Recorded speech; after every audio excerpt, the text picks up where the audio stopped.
कांग्रेस के अपने worst phase में है। एक छोटा रिवाइवल उसका आया इत्तेफाक से 2009 में, लेकिन वो कैपिटलाइज नहीं कर पाई। लीडरशिप फेलियर तो राहुल गांधी है। अटल जी के पीक पे उतनी सीटें भारतीय जनता पार्टी के उत्तर प्रदेश में नहीं आई जो मोदी लाए। कांशीराम और मुलायम मिले तो उन लोगों ने बीजेपी को रोक दिया। कल्याण सिंह जैसे बैकवर्ड लीडर थे, पावरफुल, बहुत बड़े, मतलब बहुत बड़े नेता। और वही जब 2019 में अखिलेश यादव और मायावती मिलते हैं तो वो मैजिक नहीं होता है। अब इस किताब में आप छोटी सी बात ऐसी जानेंगे जो पूरे देश को आज तक नहीं पता। औपचारिक तौर पर तो यही बोलता है ना, अरे जातिगत राजनीति, परिवारवाद राजनीति, जबकि होती एग्जैक्टली वही है। नमस्कार, मैं हूं पंकज झा। यूपी में चुनाव हो रहे हैं और इस बीच एक किताब आई है। वो किताब मेरे हाथ में है, नाम है फ्रॉम लखनऊ टू लुटियंस। लेखक हैं अभिज्ञान प्रकाश, सीनियर जर्नलिस्ट। ये जो टाइटल है इसको लेकर भी विवाद हो सकता है और इससे मैं खुद को भी कोरिलेट कर पा रहा हूँ, क्योंकि कुछ सालों तक हमने भी यहीं लखनऊ में पत्रकारिता की और फिर दिल्ली चला गया, जहाँ इस लुटियंस गैंग की भी बड़ी चर्चा होती है। तो हमारे साथ अभिज्ञान प्रकाश जी हैं, आपका बहुत बहुत स्वागत है। इस किताब के लिए आपको बहुत बहुत शुभकामनाएं कि ये कामयाब हो। मैं देख रहा था अभिज्ञान जी, लंबा चौड़ा अपने 2-3 चैप्टर जो है वो कास्ट बेस पे आपने लिखा है यूपी के। मैं ये जानना चाह रहा था कि जिन जातियों का आप जिक्र कर रहे हैं उन जातियों को पकड़कर ही बीजेपी ने यूपी में करिश्मा कर दिया। सही बात। आप जब कह रहे थे कि आप इस पर लिखना नहीं चाहते थे, am I right? सही बात। नहीं, लिखना नहीं चाहने से ज्यादा जो इम्पोर्टेंट था कि कोई एक हिस्सा, और आप भी जानते हैं हम भी जानते हैं, औपचारिक तौर पर तो यही बोलता है ना, अरे जातिगत राजनीति, परिवारवाद राजनीति, जबकि होती एग्जैक्टली वही है। तो मुझे अपने आप को ये समझाना पड़ा कि बी रियल, सच्चाई कड़वी है इसलिए उसको आप लिखो। और फिर मैंने पढ़ना शुरू किया और रिसर्च शुरू की। आइडियल वर्ल्ड में तो आप भी नहीं चाहेंगे और हम भी नहीं चाहेंगे, लेकिन बोला भाषणों में तो जाति वाली पार्टी फलानी, और करते सब वही है। अब आप तो देख रहे हैं, मतलब बीजेपी जो है वो जितिन प्रसाद से लेके माधव सिंधिया के लड़के से लेके आरपीएन सिंह को ले आई और बोलती है परिवारवाद। सामने वाली पार्टी तो परिवार स्ट्रक्चर है, अखिलेश यादव और मुलायम सिंह यादव। तो इसीलिए फिर ये इम्पोर्टेंट था कि आप लिखो ना और किस आधार पे बनी ये पार्टियां है। बीजेपी का भी जो रिटर्न सक्सेस है, देखिए वाजपेयी का पीरियड एंड्स एट व्हेन 2004 14 में बीजेपी का बड़ा रिटर्न हो रहा है, छोटा नहीं, मतलब बहुत बड़ा रिटर्न हो रहा है। तो वाजपेयी से बड़ा रिटर्न हो रहा है। अटल जी के पीक पे उतनी सीटें भारतीय जनता पार्टी के उत्तर प्रदेश में नहीं आई जो मोदी लाए। आप सोचिए किस लेवल का रिटर्न है, और उस रिटर्न का आधार क्या बन रहा है। जो एकदम बढ़िया आपने लाइन अभी थोड़ी देर पहले बोली ना कि वापस मंडल का मंडल, तो फिर मैं कैसे ना करता जिक्र, अधूरी हो जाती ना किताब जाति का जिक्र किए बगैर। हाँ, हम लोग वही बात कर रहे थे ना कि जब आपने करियर की शुरुआत की होगी तब भी यूपी में मंडल और कमंडल की बात होती थी। आज जब हम 2022 में यूपी चुनाव देख रहे हैं आप और हम, तब भी मंडल कमंडल पे ही फोकस है, वो चाहे अखिलेश यादव हो, मायावती हो या फिर बीजेपी। सब क्योंकि समाज ने कुछ मौलिक बदलाव अपने साथ करने से इनकार कर दिया। सोशियो इकोनॉमिक अपॉर्चुनिटीज आप देखिए, एग्रीगेरियन क्राइसिस आप देखिए, उसके बारे में मैंने लिखा है। लैंडलेस फार्मर, जो खेतीहर मजदूर होता है, उसके बारे में मैंने लिखा है। तो सरकारों के साथ साथ समाज को भी तो तब्दील करना पड़ेगा ना अपने आप को। तो ये सब चीजें जब होती हैं तो दिक्कत और बढ़ती है। दिक्कत भाई, जो सरकार आ रही है उसको भी तो इसी रियलिटी से डील करना है ना, वो कहाँ बदली है। और ये जो हम लोग चर्चा करते हैं, जब राम मंदिर आंदोलन बिल्कुल टॉप पे था, हम 93 की बात कर लेते हैं जी, तो उस वक्त जब कांशीराम और मुलायम मिले तो उन लोगों ने बीजेपी को रोक दिया। कल्याण सिंह जैसे बैकवर्ड लीडर थे, पावरफुल, बहुत बड़े, मतलब बहुत बड़े नेता। और वही जब 2019 में अखिलेश यादव और मायावती मिलते हैं तो वो मैजिक नहीं होता है। हाँ, बहुत अच्छा इसको आप कैसे समझते हैं? बहुत अच्छा सवाल है, आप जैसा जर्नलिस्ट ही पूछ सकता है। इसीलिए इसका जवाब यह है कि जब 93 है तब बीजेपी क्या है, राम मंदिर के आंदोलन से राजनीतिक तौर पर प्रभावित पार्टी और सवर्णों के नजरिए से देखी गई पार्टी।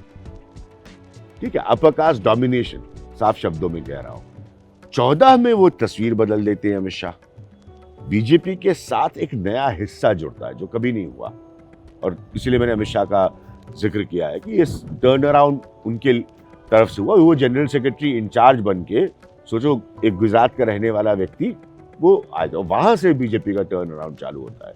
तो वो पकड़ इतनी तगड़ी बना दी उन्होंने 14 और 17 में कि 19 आते आते the same formula doesn't work.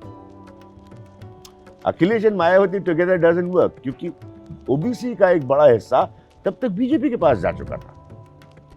ये फिर वही कास्ट की बात आई, लेकिन ये बहुत बड़ा चेंज हो चुका था और बीजेपी के हक में चेंज हो चुका था। अब 2022 का मुझे नहीं पता क्या होता है, लेकिन ये तो आप भी जानते हैं, हम भी जानते हैं कि यहीं से दूसरा चेंज ये होगा। अखिलेश और मायावती फेल कहाँ कर गए जी, अखिलेश और मायावती फेल कैसे कर गए इनके सामने? जो ये करिश्मा कर लिया इन लोगों ने, ये तो उनके पास भी ऑप्शन था, वो भी कर सकते थे अटेम्प्ट ले। हाँ, उन्होंने उसको, बिल्कुल सही बात है, उन्होंने उसको अटेम्प्ट नहीं किया। वो अपने कोर वोट बैंक की राजनीति पर निर्भर रहे। राजनीति होती क्या है? राजनीति ये होती है कि आप अपने मूल आधार को साथ रखकर अपने आधार को बड़ा करें, और उस बड़ा करने के लिए आपको नए साथी बनाने पड़ते हैं, नए गठबंधन करने पड़ते हैं, नए प्रयोगों को लाना पड़ता है।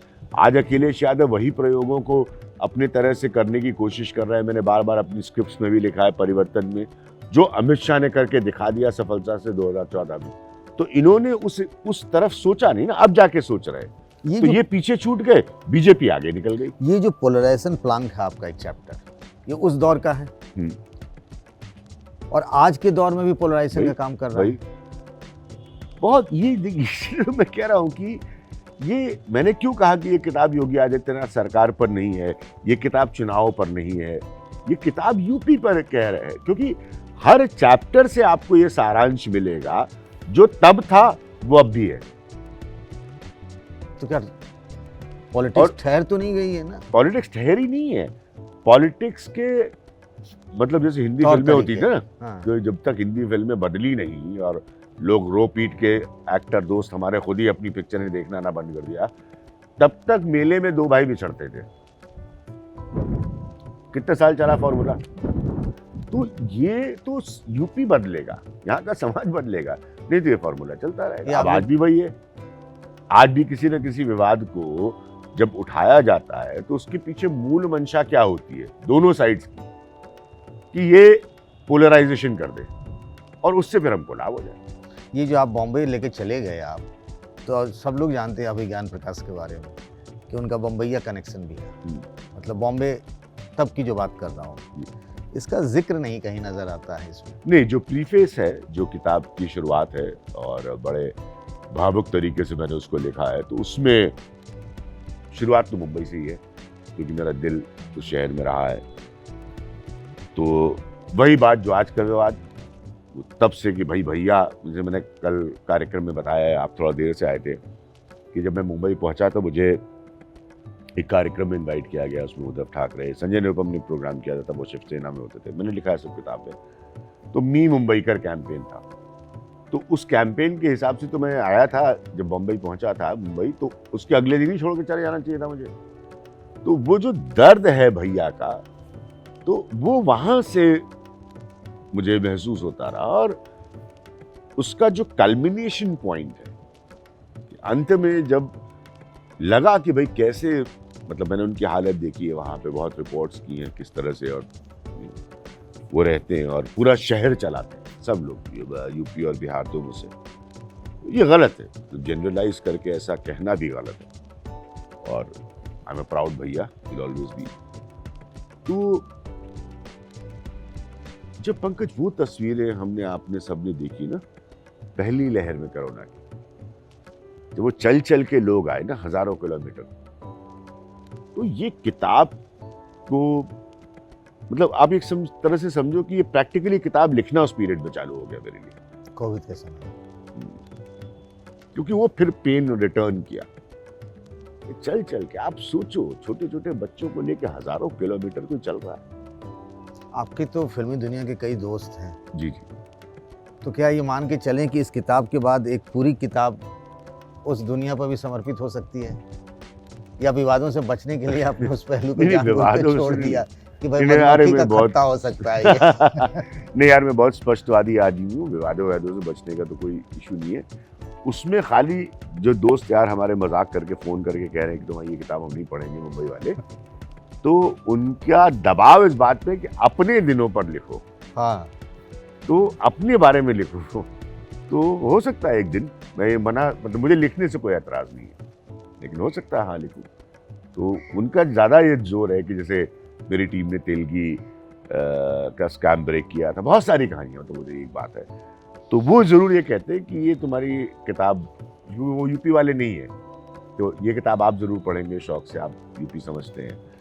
वो ज़्यादा इंटरेस्टेड है कि एक दिन तुम्हारी किताब जो मुंबई में ये आपकी जो हरकतें रही हैं उसको पढ़ाना ज़रूरी है। तो मैं हंसता कर हाँ ज़रूर लिखूँगा।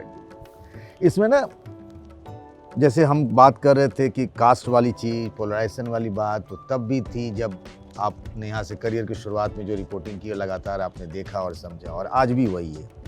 इसमें एक बात का भी जिक्र है यहाँ पर, उस वक्त के जो डॉन होते थे, जो पॉलिटिशियंस, हरिशंकर तिवारी हों, अब तो उनके बच्चे आ गए मैदान में, मुख्तार अंसारी का, शिव प्रकाश शुक्ला का, मतलब कायदे से तो उस पर भी पूरी किताब आप लिख सकते हैं, हाँ, जो आपने एक चैप्टर में समेटा है। वो तो मैंने बड़ा, इनफैक्ट रिसर्च करने में यही चैप्टर सबसे मुश्किल था, क्योंकि मुझे इसमें बहुत गंभीरता से इसको लिखना था और ये साबित करना था कि इसका कास्ट एंगल क्या है।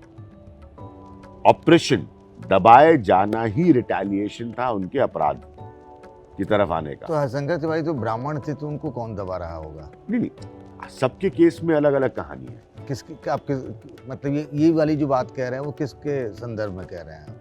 फूलन देवी के संदर्भ में कह रहा हूँ, ददुआ के संदर्भ में कह रहा हूँ, निर्भय सिंह गुर्जर के संदर्भ में कह रहा हूँ, ऐसे कितने नाम हैं।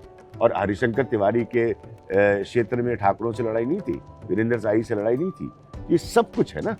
और हरिशंकर तिवारी के बारे में तो मैंने ये भी लिखा, ये सब कुछ होने के बावजूद वो गांधी टोपी पहनते थे।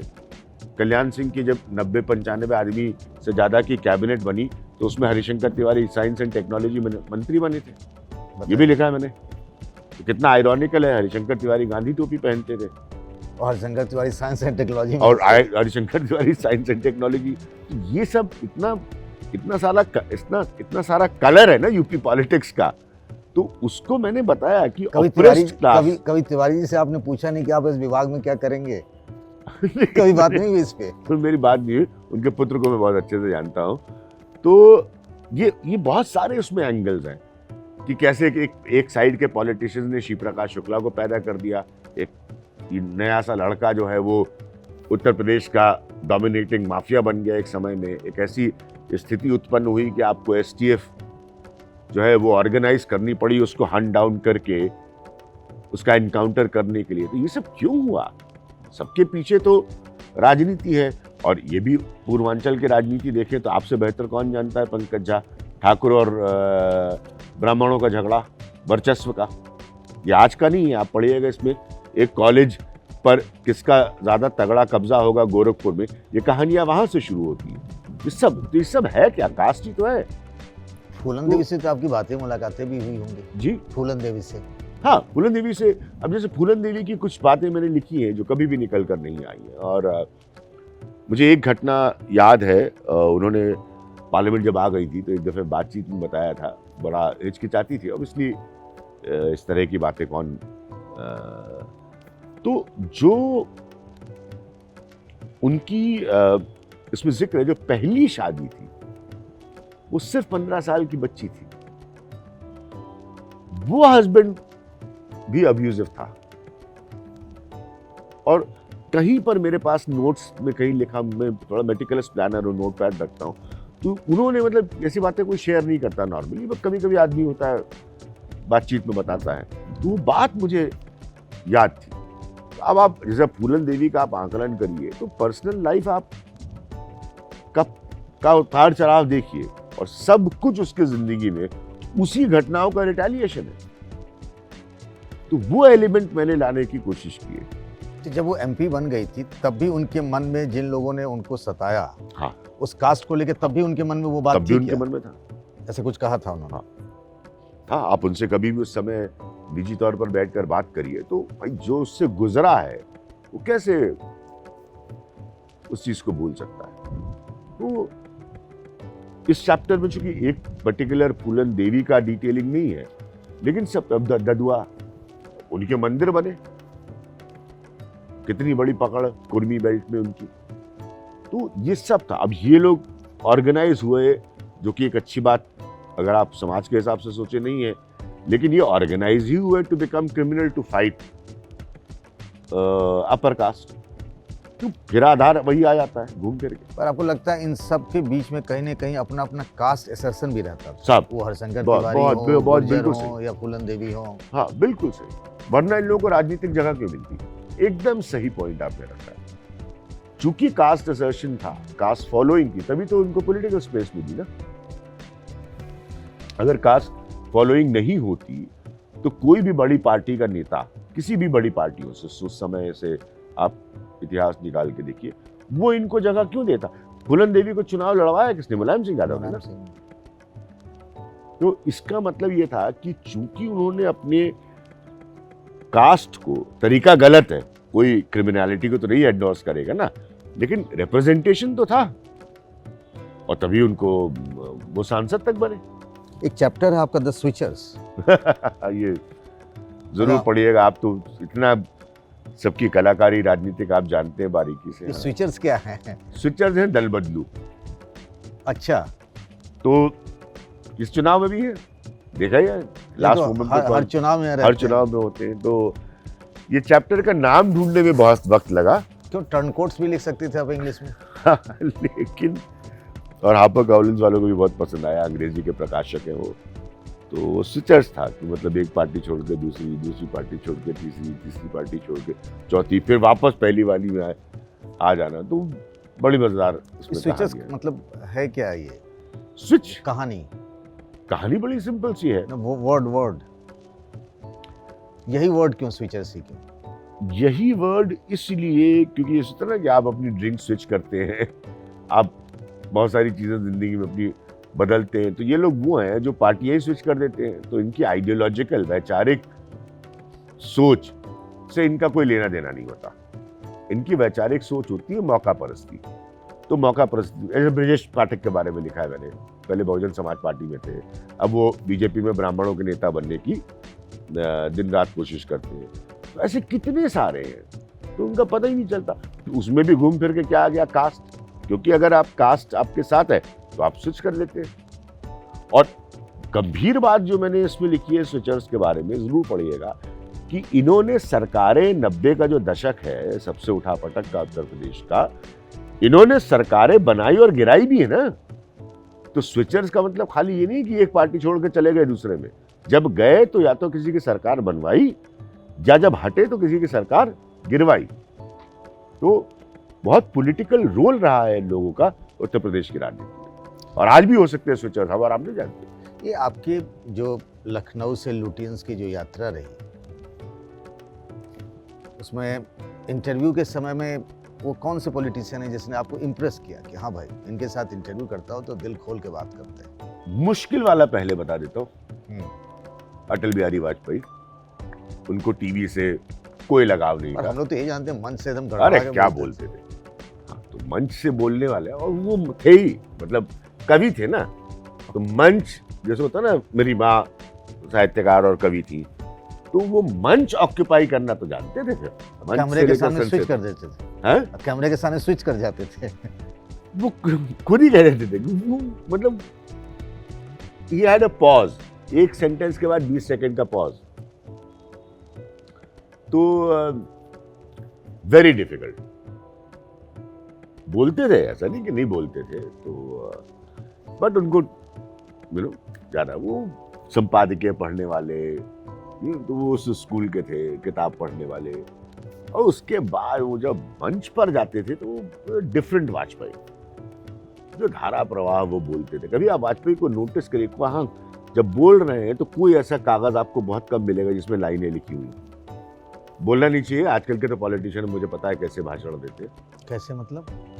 टेलीप्रॉम्प्टर होता है, लाइनें लिखी होती हैं, पीछे लोग लगे होते हैं बताने के लिए कि क्या बोलना है। तो जब 13 दिन की सरकार जब गिरी, वो एक स्पीच देकर तो देश के अगले प्रधानमंत्री बन गए।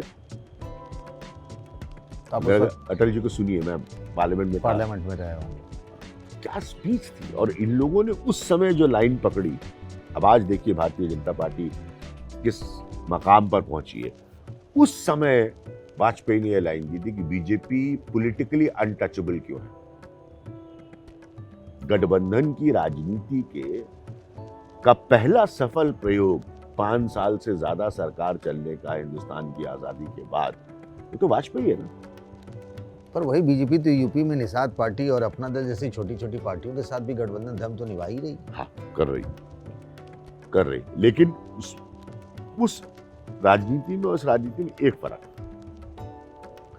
क्योंकि बीजेपी खुद से बहुत अच्छा करती है, तो बीजेपी डोमिनेंट पार्टनर नजर आती है। उनके समय के और कोएलिशन को वाकई मानने वाले लोगों में, कोएलिशन के धर्मों को मानने वाले लोगों में थे वाजपेयी। उनके समय में बीजेपी की तरफ से ज्यादा स्पेस थी अपने एलाइज के लिए।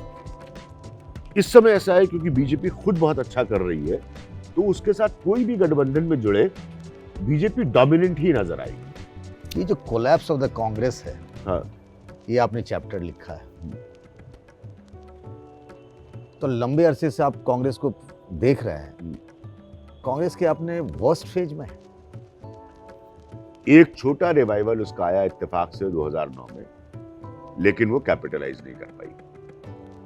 और 1989 के बाद आप जानते हैं, मतलब कुछ नहीं, ना उसके पास कार्यकर्ता है और ना उसके पास नेता है। और समझ में ही नहीं आ रहा है तब से लेकर अब तक कांग्रेस को, इतने साल हो गए, कि वो क्या करे जिससे वो उत्तर प्रदेश में रिवाइव हो जाए। और मैंने इसका आधार उत्तर प्रदेश से बताया। क्यों, देश की बात कर लें। हाँ, चलो हम उत्तर प्रदेश की किताब पर बात करें, देश का तो है ही है मसला, लेकिन इतने चुनाव में मैं गुजरा हूं पंकज, पिछले 3 का ही हम जिक्र करेंगे, तो कहीं पर कांग्रेस, होता है ना राजनीति में एक बज होता है, वो बज में ही नहीं आ पा रही। राहुल गांधी जिम्मेदार है। हाँ, मतलब लीडरशिप फेलियर तो राहुल गांधी है, तो दुनिया जानती है। पिछले 2019 में अमेठी हार गए।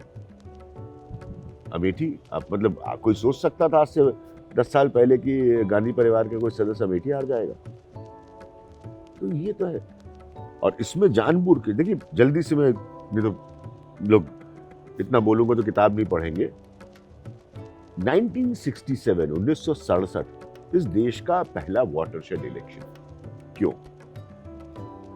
क्योंकि पोस्ट नेहरू एरा में पहली बार वैकल्पिक राजनीति और सरकारों की तस्वीर उभरती है। इसको बहुत गौर से सुनिएगा। 64 नेहरू जी पासेस अवे। 69 में इंदिरा डोमिनेंस में आने की कोशिश करती है। मैंने इसमें लिखा है कि एक मुख्य हटाना, गिराना, मतलब एक तरह से कांग्रेस की मूल सत्यानाशी की शुरुआत इंदिरा गांधी से ही होती है उत्तर प्रदेश में। कहा जाता था उस समय के कि भाई कोई चीफ मिनिस्टर रात को ठीक से सोता नहीं था, क्योंकि सुबह उसको मालूम नहीं था कि वो सीएम रहेगा या नहीं रहेगा। मैंने गार्डियन लिबरल का आर्टिकल इसमें जानबूझ के रखा है और उस समय वो पब्लिश हुआ था। तो 67 बहुत इंटरेस्टिंग चुनाव है उत्तर प्रदेश के लिहाज से। और ये भी कहानी इसमें मैंने लिखी है कि एक गठबंधन की सरकार बनी, वो भी पढ़िएगा, और उसको बनाने में सबसे बड़ी भूमिका अदा की, उसमें लेफ्ट भी आ गया था ये कांग्रेस को रोकने के लिए, और सबसे बड़ी भूमिका उसको बनाने में अदा की नानाजी देशमुख ने। ये उत्तर प्रदेश की बात बता रहा हूं। ये सरकारें चली नहीं, ये सब प्रयोग थे। बट पहली बार एक विकल्प की राजनीति कांग्रेस को दिखाई गई, खासतौर पर इंदिरा गांधी को दिखाई गई कि ये भी पॉसिबल हो सकता है, जिसकी एक बड़ी तस्वीर हमने अंततः देखी इमरजेंसी लगने के बाद जब जनता पार्टी प्रयोग हुआ। तो ये मेरा पॉइंट इस किताब में है कि ये प्रयोग के बीज जो है वो उत्तर प्रदेश में रख दिए गए थे, और एक ऐसा गठबंधन बना जिसको बनाने में सबसे बड़ी भूमिका नानाजी देशमुख की थी, और जिसमें वामपंथ तक लेफ्ट तक साथ आया। जबकि सब जानते हैं नानाजी और वामपंथ की आइडियोलॉजी में कितना बड़ा फर्क है। तो हमेशा हिंदुस्तान की सियासत अगर आप देखिए राष्ट्रीय, तो बड़ी नायाब है, क्योंकि वैकल्पिक राजनीति हर दौर में अपने तरीके से अपनी जगह बनाती है। कोई सेट फॉर्मूला नहीं होता। जैसे आपने खुद इतनी बड़ी बात अभी बोली ना कि जो चीज 90 के शुरुआत में चमत्कार कर देती है वो 2019 में डब्बा कर देती है। ऐसा क्यों है? ये इसीलिए मैंने जानबूझ के कांग्रेस कोलैप्स में इन सब बातों का जिक्र किया। कितने मुख्यमंत्री बदले। अब इस किताब में आप छोटी सी बात ऐसी जानेंगे जो पूरे देश को आज तक नहीं पता कि आजादी के बाद से मायावती पहली मुख्यमंत्री थी 2007 में जिन्होंने फुल टर्म किया। उसके बाद 12 में अखिलेश यादव, 17 में योगी आदित्यनाथ। इससे पहले किसी ने यूपी के मुख्यमंत्रियों को, अभी तो दिल्ली के नेता बताएंगे ना, अपना टर्म ही नहीं पूरा करने दिया। तो अब सोचिए, कंट्रोल कहीं और रहता हो। कंट्रोल के स्वाभाविक है, चाहे वीर बहादुर सिंह हो, विश्वनाथ प्रताप सिंह हो, एनडी तिवारी हो, कितने नाम लिए, सरोजिनी नायडू से शुरू करते हैं। ये सब इस किताब में। The first chief minister who completed a full 5-year term is Mayawati. अब आप सोच रहे हैं जो पीछे उन्होंने किताब के लिखा है ना, the fascinating story of Uttar Pradesh intertwined between Lucknow and Delhi, इसीलिए पब्लिशर्स ने ये लिखा है। उनको जब पढ़ा उन लोगों ने मैन्युस्क्रिप्ट में सब बातें, तो वो भी बहुत फैसिनेट हुए। योगी आदित्यनाथ आजाद हिंदुस्तान से लेकर अब तक सिर्फ तीसरे मुख्यमंत्री जो पूरा टर्म कंप्लीट करेंगे यूपी में। मोदी जी तो गुजरात में कई बार कर चुके हैं। हाँ, नहीं बाकी जगह तो मुख्यमंत्री हाँ, रिपीट नवीन हुए हैं, पटनायक मोदी जी को, ज्योति रिपीट बसु। हुए, बट मैं यूपी की बात बता रहा हूँ। बहुत इंटरेस्टिंग। और उसी सीधा अगर आप किसी मुख्यमंत्री को राज्य के उसका विजन या उसकी ताकत या उसके सोच को इम्प्लीमेंट करने का पूरा मौका ही नहीं देंगे तो सफर क्या करेगा? ये जो लंबे समय से करीब 25-30 सालों से यूपी में ट्रायंगुलर कंटेस्ट रहा, कभी कभी 4 भी हो गए। अब आपको लगता है यूपी में दौर आ रहा है बाइपोलर पॉलिटिक्स का? मैं अनुभव के आधार पे आपसे ये पूछ रहा हूँ। हाँ, कि आपने ये लंबे बहुत समय अच्छा सवाल है पंकज, क्योंकि मैं भी इस बार तो मैं हर चुनाव में बहुत 4-4 महीना ट्रैवल करता रहा था। इस बार नहीं किया किताब की वजह से, आप इतनी यात्रा कर रहे हैं। लेकिन ये बहुत वैलिड पॉइंट है। ये टर्निंग पॉइंट होगा यूपी की पॉलिटिक्स का 10 मार्च को, अगर नतीजा आता है, क्योंकि वाकई ये चुनाव बिल्कुल बाइपोलर है। और किसी और दल को, चाहे वो बीएसपी हो या कांग्रेस, अगर उसको राजनीति करनी आगे तो सोचना पड़ेगा कि उसका रास्ता क्या हो। फिलहाल ये चुनाव वाकई इतना बाइपोलर है जितना पहले कोई चुनाव नहीं था। इससे पहले के चुनाव में बीजेपी जैसे जीती, जैसे 17, तो एक डोमिनेंस से जीत गई। कोई चुनाव बाइपोलर नहीं था। अखिलेश यादव की तो 50 से भी कम सीटें आई। वो ये तो फर्क है। कोई ऐसा भी नेता होगा ना जो आपको बहुत जूसी आइटम्स देता होगा, खबरें देता होगा। लुटियंस में लोग कहते हैं कि इस तरह के कुछ नेता होते हैं। हाँ, बहुत सारे। एक तो कुछ दुनिया में नहीं रहे नेताओं की तो बड़े आदत रहती है अपने हिसाब से खबरें लगवाने की और एक दूसरे को खबरों के थ्रू निपटाने की। बीजेपी में तो बहुत है, तो फोन आते रहते होंगे। कांग्रेस में भी बहुत है। तो हाँ, पूरी जिंदगी आपको आता है फोन। और मूल मकसद होता है पत्रकार को इस्तेमाल करके अपने राजनीतिक प्रतिद्वंदी को, विरोधी को निपटाने का। कुछ लोगों को तो, कुछ नेताओं को तो इसकी डॉक्टरेट थी दिल्ली में। जैसे अब नहीं, इस दुनिया में नाम लेना उपयुक्त नहीं है, लेकिन कुछ की तो महारत थी। उनकी राजनीति उन्होंने पूरी दिल्ली में इसी काम की थी। कभी ऐसा हुआ कि आप किसी का इंटरव्यू कर रहे हैं और उन्होंने कहा कि भाई ये डिलीट कर देना? हुआ तो कई बार, लेकिन ये बड़ा अच्छा होता है। इसका कहने का आप भी बहुत एक्सपीरियंस, इसका बड़ा फायदा होता है, क्योंकि जैसे ही आपने मुझसे कहा कि ये डिलीट कर देना, तो मुझे ये पता चल जाता है कि ये लगाना है, तो लगा देते थे। लगा देते। भाई अगर कोई बात ऐसी है जिसको वाकई आज सामने से प्रोग्राम के बाद कोई कह रहा है इसको डिलीट कर दो, इसका मतलब it is relevant enough for the viewer to know, और हमारा काम वही है। बहुत बहुत धन्यवाद अभिज्ञान जी, और उम्मीद करेंगे किताब बहुत सक्सेस हो, और ख़ासतौर से यूपी में ना, मतलब एक तो बहुत लोगों के लिए ये काम आएगा कि यूपी की पॉलिटिक्स पे, यहाँ के तमाम कास्ट पे किताबें बड़ी कम है लोगों को जानने और समझने जी। ये बल्कि मैं बोलने में मुझे थोड़ी सी मार्केटिंग का मैं आदमी नहीं हूँ, बहुत कई अपने को शर्मीला समझता हूँ, लेकिन हाँ ये ज़रूर पंकज लोगों ने मुझे बताया है कि ये अपनी तरह की पहली किताब है। और दूसरा, आपके ज़रिए, आपका इतना बड़ा नेटवर्क है, उसके ज़रिए कि ये किताब तो शुरू होगी 10 मार्च के बाद, आई है चुनाव के समय में, लेकिन ये कोई इस चुनाव पर नहीं है, योगी सरकार पर नहीं है। ये वाकई जो मुद्दे हैं, कुछ लोग इसको समझने की शायद गलती कर पाए क्योंकि इसकी टाइमिंग को लेकर। टाइमिंग, हाँ, अब वो मुझसे किसी ने पूछा कि इंटरैक्शन में कि इसकी टाइमिंग है क्यों, तो मैंने हंस के जवाब दिया, मार्केटिंग प्रेशर। लेकिन मेरे लिए एज एन ऑथर इसकी समय सीमा और ज्यादा होनी चाहिए, क्योंकि अभी आपने जितना इंटरैक्शन किया उसकी हेडलाइन क्या होगी अगर हम दोनों बैठ के हेडलाइन तय करें, कि मुद्दे तो वही हैं जो मैंने तब रिपोर्ट किए 20 साल पहले, 25 साल पहले, और आज भी हम वहीं खड़े हैं। आज भी हम वहीं खड़े हैं। कहते हैं वक्त का पहिया घूमता है, यहाँ तो वक्त ही ठहर गया। वक्त ही ठहर गया। तो मैं नहीं चाहूंगा वक्त ठहरे, लेकिन किताब ठहरे।